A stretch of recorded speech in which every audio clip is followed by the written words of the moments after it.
ہمارے جو اسلام ہے اس کے دائرے سے بھی خارج ہو جائے گا جو قرآن کے اوپر شک کرے۔ اللہ نے قرآن کی عظمت بیان فرمائی۔ اس کے بعد قرآن مجید کی جو حروف مقطعات جب آئے، جس کے اندر غور کر کے سنو، الف لام میم ہو گیا، کاف ہا یا عین صاد ہو گیا، ہا میم عین سین کاف ہو گیا، یاسین طٰہٰ حامیم، جیسے تواسین، یہ لفظ جب اترے اسے حروف مقطعات کہتے ہیں۔ حروف مقطعات شروع سے لے کر آخر تک، یہاں تک جتنے محدث آئے، مفسر آئے، عالم بنے، انہوں نے علم کو عبور کیا، مگر کسی نے حروف مقطعات کا ترجمہ آج تک کوئی نہ کر پایا۔ اور اس کی بات کے علاوہ ایک بھاری بات ہے، جب جبریل علیہ السلام یہ آیات لے کر آئے، کاف ہا یا عین صاد، تو حروف مقطعات لے کر جب نبی کریم صلی اللہ علیہ وسلم کی بارگاہ میں جبریل امین پہنچے تو فرمایا، عرض کی کاف، تو حضور نے فرمایا علم، تو میں جان گیا۔ پھر فرمایا ہا، تو پھر فرمایا نبی پاک صلی اللہ علیہ وسلم نے علم، تو میں جان گیا۔ پھر جبریل نے کہا یا، تو پھر حضور نے پڑھا یا علم، تو میں جان گیا۔ پھر فرمایا عین، تو پھر حضور نے فرمایا علم، تو میں جان گیا۔ پھر فرمایا صاد، تو پھر فرمایا علم، تو میں جان گیا۔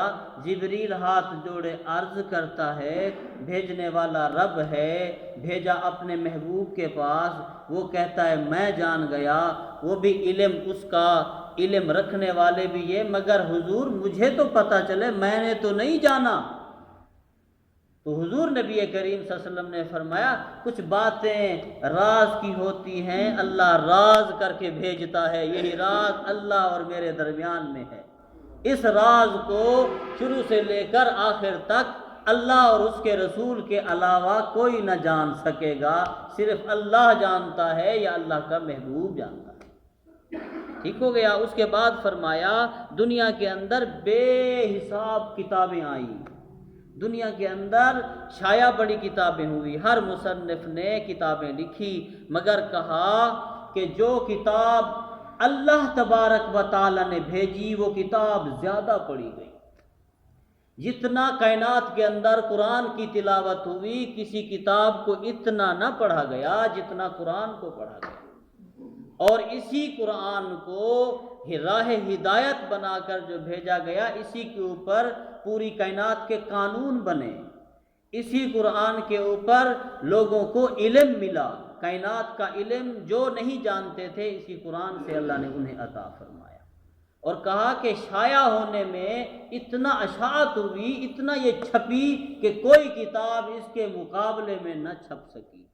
اور اس کی بات یہ بھی فرمائی کہ سارے غور کر کے دیکھو کہ ساری عمر قرآن پڑھتے رہو، کبھی یہ نہیں کہو گے کہ قرآن پرانا ہے، ہر وقت اس کا انداز نرالا ہوگا، اس کا فیض نایا ہوگا، اس کے اندر کیف زیادہ ہوگا، اس کے اندر سرور زیادہ ہوگا۔ جیسے پڑھو گے، بار بار پڑھو گے، اور مستی چڑھے گی، اور لطف آئے گا، اور سرور آئے گا، اور اس کے اندر پڑھنے کا مزہ آئے گا۔ اگر اس بات کو بھی سوچو کہ الحمد شریف جو ہر بندہ ہر نماز میں جو ہے پڑھتا ہے، فجر کی نماز میں الحمد شریف والی صورت 4 دفعہ پڑھی جاتی ہے، ظہر میں 12 دفعہ، عصر میں الحمد شریف 8 دفعہ، مغرب میں الحمد شریف والی صورت 7 دفعہ، عشاء میں الحمد شریف والی صورت 17 دفعہ پڑھی جاتی ہے۔